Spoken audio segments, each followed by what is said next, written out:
Hey kids, Pastor Alex here. Today we continue through the book of Genesis with chapters 11 and 12.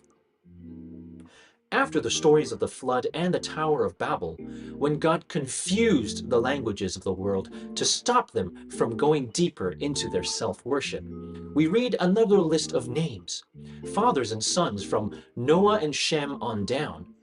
Hundreds of years go by in the space of one page. It's like watching a movie in fast forward. Wait, that's an old people's term. Let me rewind a bit here. It's like watching a movie and time skipping ahead until we get to an interesting part of the story.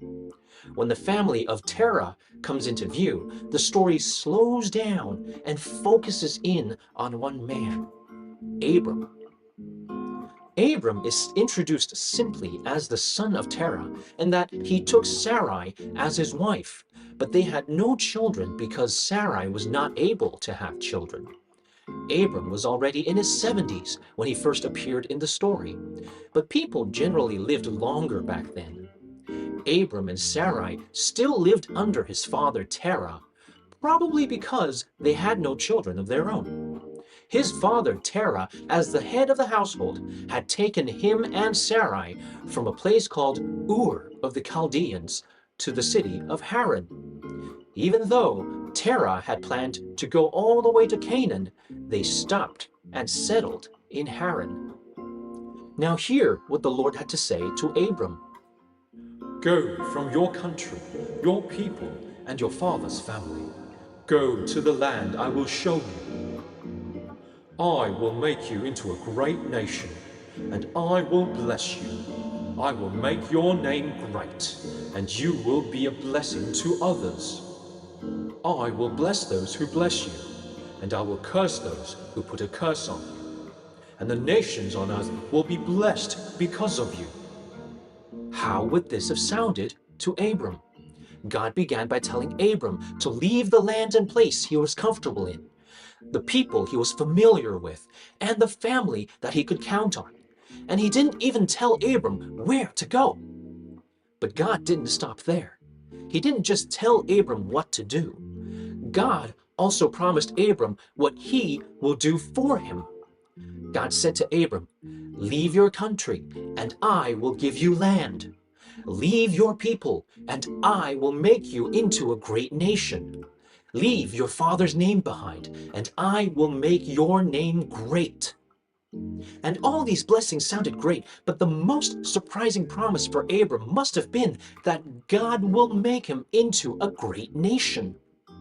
You see, nation didn't just mean a piece of land, a shape we can find on a map. Nor did it mean people from different backgrounds coming together on one land living under one flag and one government. No, in the book of Genesis, a nation means a group of people who are all children or grandchildren or great-grandchildren of one man. God is promising Abram many generations of children, and he would later elaborate on this, adding that they would be as many as the stars in the sky and the sand on the beach. That's a lot. But how can this be? If there was one thing we knew about Abram, it was that he and Sarai had no children and couldn't have children. And what was it that made Abram believe God? God hadn't done anything for him yet, at least not that we know of. The promises were just words. What did Abram know about the Creator God? We can only make guesses. Maybe stories of creation, fall, the flood, and the Tower of Babel were handed down over the years, from one generation to the next. Maybe God gave special revelations to individuals here and there that weren't recorded in the Bible. On the one hand, simply adding up the ages and years in the family tree from Noah to Abram, it would show that Shem and possibly even Noah himself were still alive during Abram's lifetime. They were actually inside the ark and lived through the flood, and surely the story was not forgotten while they were still alive. On the other hand, by that time, people in Ur were worshipping other gods, such as the moon god known as Sin or Nana. The book of Joshua, chapter 24, tells us that even Abram's father, Terah, worshipped other gods. In the end, we just don't know what Abram knew about the true Creator God in the years before God's calling. Maybe he thought God was just one out of many. Maybe he knew about this God, but didn't worship him, or worshiped him among many other gods. And we don't know for sure why Abram believed God and his promises.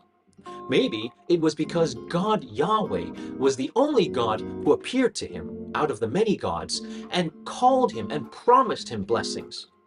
Or maybe he was just desperate for a son and willing to try anything.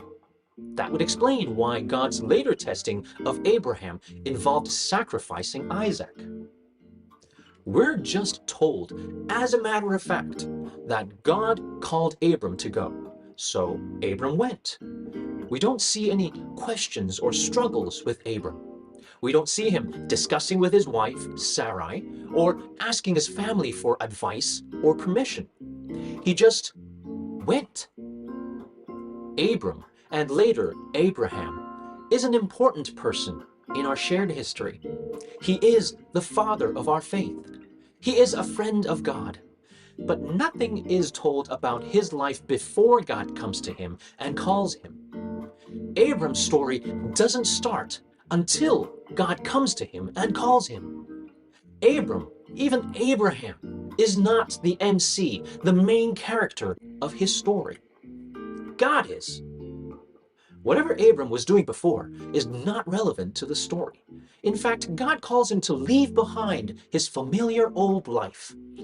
And he went, even though he did not know where he was going. And because he went, God blessed him and gave him everything that was promised, so that the world would be blessed. Because through Abram, through a man who had no son, would come the Son of God, who is light of the world and living water, Jesus Christ.